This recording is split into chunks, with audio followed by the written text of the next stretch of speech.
If you regularly watch channels like mine, you probably already know who Sandy Munro is.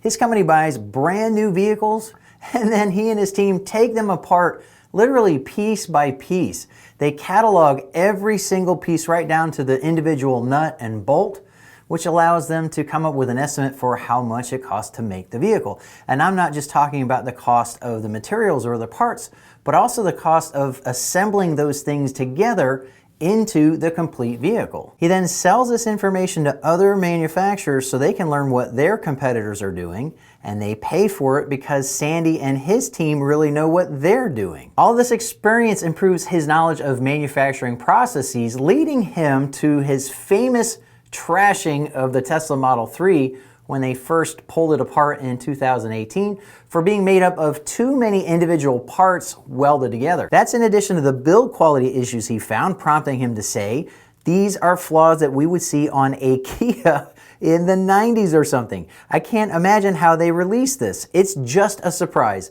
a really big surprise for me. Tesla took that advice to heart, going so far as to buy a company that specialized in stamping large parts, and every new design since now incorporates the largest stamp components to be found in passenger vehicles. Well, that guy, who literally knows most electric vehicles on the market, both inside and out, has gone all in on Aptera Motors. Aptera Motors is the company behind this really cool looking three-wheeled fully electric vehicle. It will have level 2 autonomy available from the start, onboard solar that actually charges the battery, and up to 1,000 miles of range between charges. You can get 2 or 3-wheel drive, a factory car camping package, even an off-road kit to get deep into nature where the onboard solar charging can be of use. Plus, it's capable of hitting 60 miles per hour in only 3.5 seconds. Aptera just announced that they completed another round of funding to the tune of $4 million, including Sandy Munro himself. That's right, he actually invested his personal cash into Aptera Motors. He's quoted as saying, "I'm betting on a solar future and I'm betting on Aptera. The industry needs more creative engineering like this to progress ahead. I'm happy to be assisting Aptera as they move into production and beyond." He doesn't just mean assisting Aptera with his personal cash. He's actually a technical advisor on the design and manufacturing of this three-wheeled solar-powered vehicle. Think about what this means for Aptera. It means that their very first vehicles rolling off the line will incorporate all that Sandy knows about not only manufacturing EVs, but also things like comfortable yet sporty suspensions, rattle-free interiors, trim pieces that are easier to align with each other. I don't know if Sandy influenced this part of the Aptera's design or the design influenced Sandy's love of the Aptera, but the Aptera's body is assembled from only 4 pieces, whereas most EVs require around 300 for the same result. That helps them hit a starting price of only $26,000 before tax incentives, and it'll help them do so with what will likely be a relatively high initial level of build quality. It also means that with all he personally knows about Aptera, the vehicle, and Aptera, the company, he chose to invest his personal cash in it.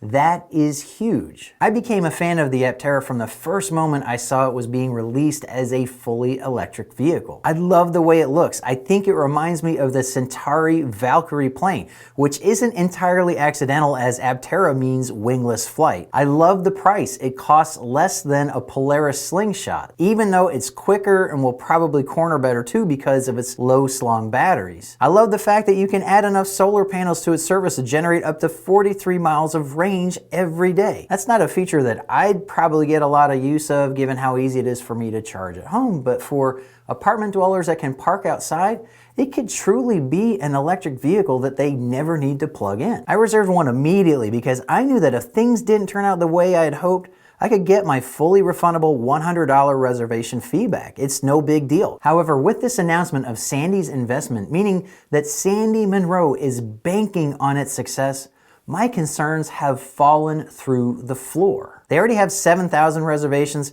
so if you're interested in getting one anytime close to its expected release at the end of this year, you should get your reservation in as soon as possible. You can save $30 by starting your reservation using my referral at bit.ly/Aptera. That's Aptera starting with a capital A. You'll see a dialog box pop up in the lower left corner, Enter your email address there and you will immediately get a discount code straight from Aptera to apply when you make your reservation. I also think this greatly improves Aptera's prospect for being a Tesla supercharging partner. I already did a full video explaining why I think Tesla and Aptera are natural partners for the supercharging network, and I'll link to it in a card somewhere around here. But in short, Aptera's marketing images show a Tesla-compatible charge port and connector, which they confirmed was intentional. In other words, you might very well be able to charge your Aptera at Tesla superchargers, along with all those Tesla destination chargers,